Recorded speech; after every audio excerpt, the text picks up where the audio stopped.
அறிந்த தலங்கள், அறியாத தகவல்கள்.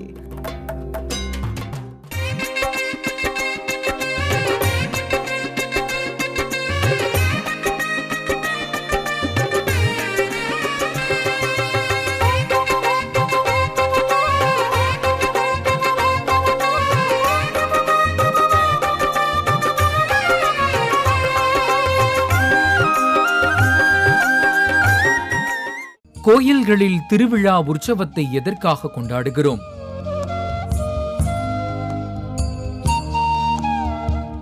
அழகர் மலையிலிருந்து பெருமாள் எதற்காக மதுரைக்கு வருகிறார்?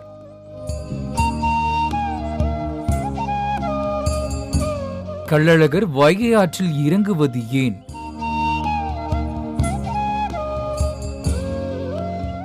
சித்ரா பௌர்ணமியில் ஏன் இந்த உற்சவம் கொண்டாடப்படுகிறது?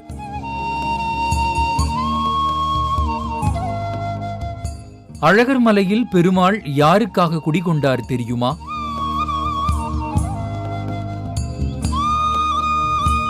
இப்படி பக்தர்கள் அனைவரும் தெரிந்து கொள்ள வேண்டிய சுவாரஸ்யமான விஷயங்கள் இந்த அறிந்த தலங்கள், அறியாத தகவல்கள் பகுதியில். வாருங்கள், அற்புதம் காண்போம்.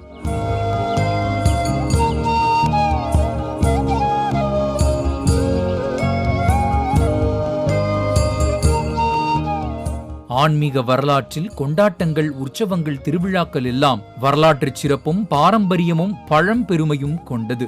மனிதர்கள் வாழ்க்கையில் இவையெல்லாம் முக்கியமான பகுதி என்று சொல்லலாம். கொண்டாட்டங்கள் மனிதர்களை புதுப்பிப்பதாக உளவியல் கூறுகிறது.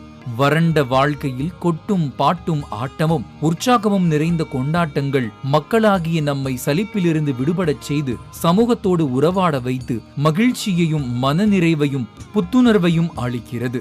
மேலும் விழாக்கள் மக்களிடையே பண்பையும் பாசத்தையும் மனிதநேயத்தையும் பக்தியையும் கூட்டுறவையும் வளர்க்கிறது. அப்படியான விழாக்களில் ஒன்றுதான் மதுரை சித்திரை திருவிழா.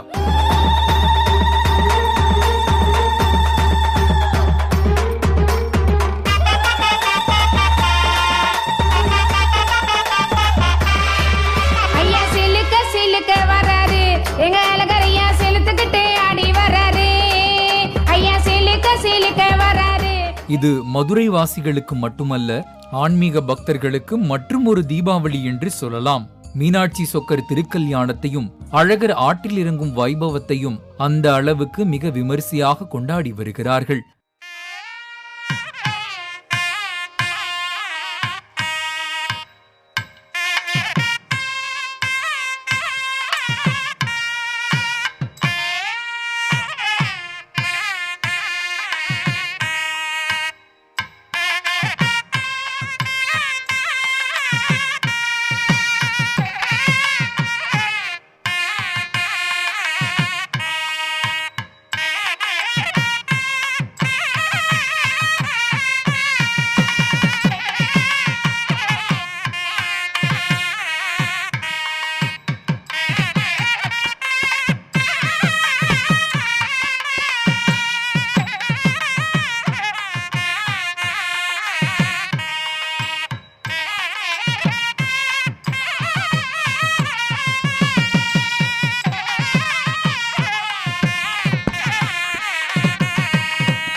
திருவிழா நடக்கும் 10 நாட்களும் ஊரே திமிலோகப்படும்.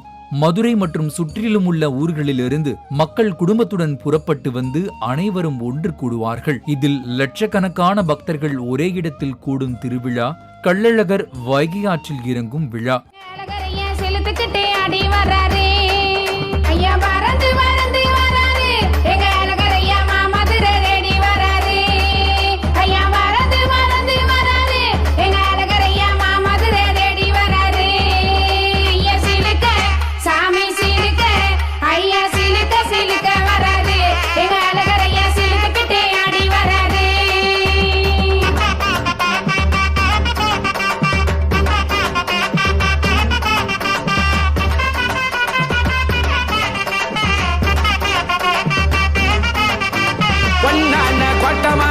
கடந்து வாரையா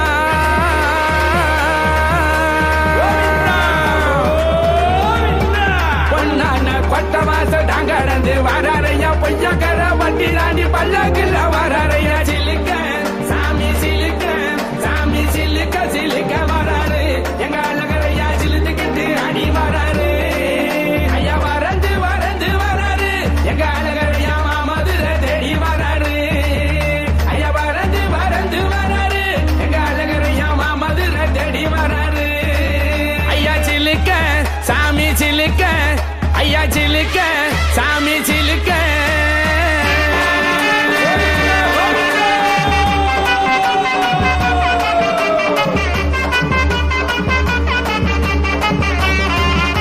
அழகர் குடிகொண்டிருக்கும் மலையின் சிறப்பை நாம் தெரிந்து கொள்ள வேண்டும். மதுரைக்கு வடக்கே சுமார் 20 கிலோமீட்டர் தொலைவில் கம்பீரமாக அமைந்துள்ளது அழகர் மலை. பார்ப்பதற்கு காளை வடிவில் அமைந்துள்ளதால் இந்த மலைக்கு விஷபாத்திரி என்ற ஒரு பெயருண்டு. தன்மேல் ஏவிவிடப்பட்ட சாபத்துக்கு விமோச்சனம் கேட்டு யமதர்மன் இந்த மலைக்கு வந்து பெருமாளை வேண்டி தவம் இருந்தாராம். தவத்தை மெச்சி யமதர்மனுக்கு பெருமாள் சாப விமோச்சனம் தந்தபோது, சுவாமி நீங்கள் இங்கேயே தங்கியிருந்து பூலோக பக்தர்களுக்கும் அனுகிரகம் செய்ய வேண்டும் என்று யமதர்மன் கேட்டுக்கொண்டதால் இந்த மலையில் பெருமாள் குடிகொண்டதாக தல புராணம் கூறுகிறது. எங்கும் இல்லாத சிறப்பாக இங்கு கள்ளழகராக அவதாரம் எடுத்து எழுந்தருளியிருக்கும் சுந்தரராஜ பெருமாள் சங்கு, சக்கரம், வில், வாள், கதை என பஞ்ச ஆயுதங்களுடன் காட்சியளிக்கிறார். அது மட்டுமின்றி இங்கு மட்டும்தான் பெருமாளின் கையில் உள்ள சக்கரம் புறப்பட தயாராக இருப்பதாக கூறுகிறார்கள். அதாவது பக்தர்களிடமிருந்து அபய குரல் வந்தால் கணநேரமும் தாமதிக்காமல் துஷ்டர்களை அழிக்க வேண்டும் என்பதற்காக சக்கரத்தை பிரயோக நிலையிலேயே வைத்திருக்கிறாராம் பெருமாள். அழகர் கோயில் மூலவருக்கு அடுத்தபடியாக அதிமுக்கியமானவர் சோலை மலைக்கரசராக விளங்கும் உற்சவர்தான். அபரஞ்சி என்ற அரிய வகை தேவலோக தங்கத்தால் ஆனவர் என்பதால் இப்பெருமாளை தேவலோக பெருமாளாக பூஜிக்கிறார்கள். உலகத்திலேயே அபரஞ்சி தங்கத்தினாலான சிலைகள் 2 இடங்களில் இருக்கின்றன. ஒன்று அழகர் கோயிலில், இன்னொன்று திருவனந்தபுரத்தில் உள்ள அனந்த பத்மநாப சுவாமி திருக்கோயிலில். அழகர் கோவிலில் நடைபெறும் முக்கிய விழாக்களில் ஒன்று சித்திரை பெருவிழா. இதில் அழகர் வைகையாற்றில் இறங்கும் விழா உலகளவில் பிரசித்தி பெற்றது. இனி அழகர் வைகையாற்றில் இறங்குவது ஏன் என பார்க்கலாம். சுதபஸ் என்ற முனிவர் நூபுரகங்கையில் தீர்த்தமாடி பெருமாளை நோக்கி தவமிருந்த போது துர்வாச முனிவர் தன் பரிவாரங்களோடு அவ்வழியாக வந்தார். பெருமாளையே நினைத்துக் கொண்டிருந்த சுதபஸ் முனிவர் வந்ததை கவனிக்காமல் இருக்கவே ஆத்திரமடைந்த துர்வாசர் மண்டுகோ பவ, அதாவது தவளையாக போக கடவா என சாபமிட்டாராம். உடனே தவளையாகி போன சுதபஸ் சாப விமோச்சனத்துக்கு வழி கேட்ட போது வேகவதி தீர்த்தக்கரையில், அதாவது வைகையில் நீ தவம் செய்து கொண்டிரு, சித்ரா பௌர்ணமிக்கு மறுநாள் அழகர் அங்கு வந்து உனக்கு சாப விமோச்சனம் கொடுப்பார் என துர்வாசர் கூறினாராம். அதன்படி வைகை கரையில் தவம் பண்ணி கொண்டிருந்த சுதபஸ் முனிவருக்கு விமோச்சனம் கொடுக்க அழகர் மதுரைக்கு சித்ரா பௌர்ணமி தினத்தில் வந்து போனதாக புராணங்கள் சொல்கின்றன. நேயர்களை, அறிந்த தலங்கள் அறியாத தகவல்கள் பகுதியில் கோயிலில் திருவிழாக்கள் எதற்காக கொண்டாடுகிறோம், அழகர் மலை பெருமாள் எதற்காக மதுரைக்கு வருகிறார், கள்ளழகர் வைகை ஆற்றில் இறங்குவது ஏன், சித்ரா பௌர்ணமியில் ஏன் இந்த உற்சவம் கொண்டாடப்படுகிறது என பல்வேறு விஷயங்களை தெரிந்து கொண்டோம். அழகரை நாமும் ஆத்மார்த்தமாக வணங்கி அருளையும் செல்வத்தையும் பெறுவோம். அறிந்த தலங்கள் அறியாத தகவல்கள் மீண்டும் மீண்டும்